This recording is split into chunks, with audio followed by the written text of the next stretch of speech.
Let's have a look at the glutes and see what they do during abduction, hip extension and hip flexion, because there's a lot of shit out there saying, oh, it doesn't work glutes, it doesn't do this, it does that. First, let's have a look at abduction in a hip extended position. So for example, if we're on one of those Cybex or Nautilus machines where it reclines all the way back, or if we're standing doing a cable abduction, in that hip extended position, the muscles that are going to be working or biased the most is the glute med and the glute min.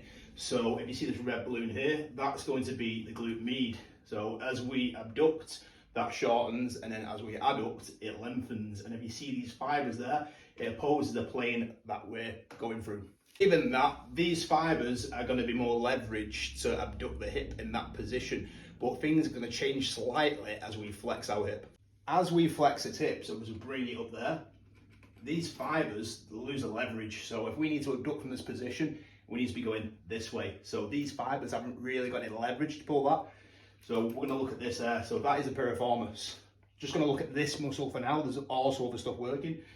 So when we attach that to its point there, then we go through hip flexion.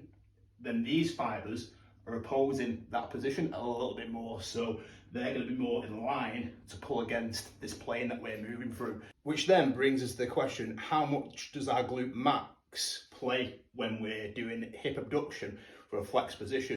Glute max in a hip flex position, the glutes are a massive muscle. This isn't a true representation of them, just some of the fibers that may be more in line to oppose through abduction in that flex position. So let's have a look.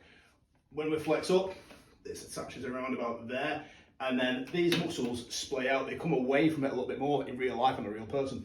So as we flex, these muscles are going to go up and round, and those fibers are going to be, again, more in line with the piriformis to do abduction in that flex position. What does all this mean? Hip abduction in a hip flex position does work some of the fibers of the glutes. So when you're on one of those machines at the gym, you can work your glutes as well as other shit.